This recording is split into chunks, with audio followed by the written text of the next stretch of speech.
Le Front commun PPACI, PDCI, RDA tient à attirer l'attention de l'opinion nationale et internationale sur la dérive autoritaire et ségrégationniste à laquelle se livre le régime, en utilisant des institutions républicaines pour réprimer les libertés fondamentales des Ivoiriens, en particulier celles de l'opposition.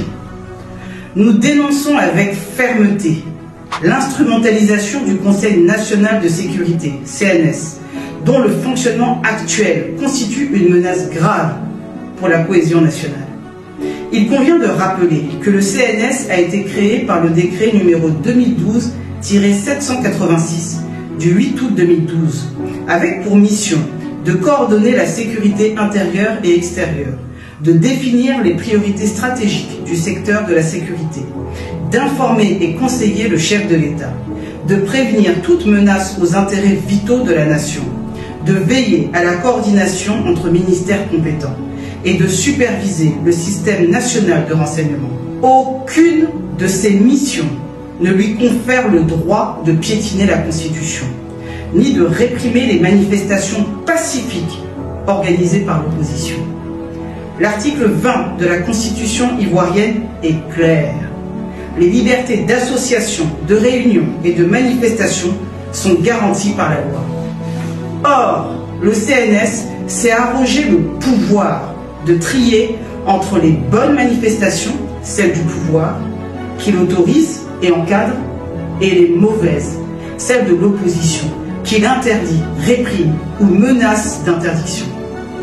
Cette dérive est d'autant plus inacceptable que rien, absolument rien, ne permet d'affirmer que les manifestations de l'opposition représenteraient une menace à l'ordre public. La marche du 9 août dernier en est la preuve vivante. Des centaines de milliers d'Ivoiriens ont marché dans le calme, dans la dignité, sans aucun incident. En continuant sur cette voie, le CNS, présidé par le candidat chef d'État Alassane Ouattara, dévoie ses missions et met en péril la paix sociale, en créant deux catégories de citoyens, ceux qui ont le droit de s'exprimer et ceux qu'on tente de réduire au silence. C'est inacceptable, c'est dangereux, et c'est un signal d'alerte pour toute la communauté nationale et internationale. Face à cette situation, et suite à la répression violente de la marche du 11 octobre dernier, les Ivoiriens ont commencé à se mobiliser d'eux-mêmes, à travers des marches spontanées à Gagnoa, Daloa, Bonoua, Alépé et dans bien d'autres localités du pays.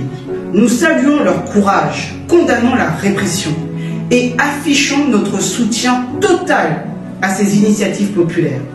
Et à cet égard, le Front commun annonce qu'il fera régulièrement le point sur ces mobilisations citoyennes afin de les encourager, les structurer, les rendre visibles et en garantir la cohérence au service d'un seul et même objectif, la restauration de l'état de droit et des libertés fondamentales.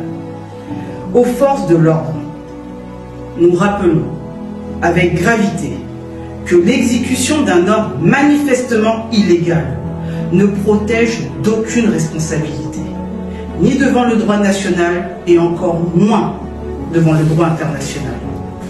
Nous les encourageons à encadrer les marches pacifiques de l'opposition, comme ce fut le cas le 9 août dernier, où plusieurs centaines de milliers d'Ivoiriens ont marché sans un seul heure.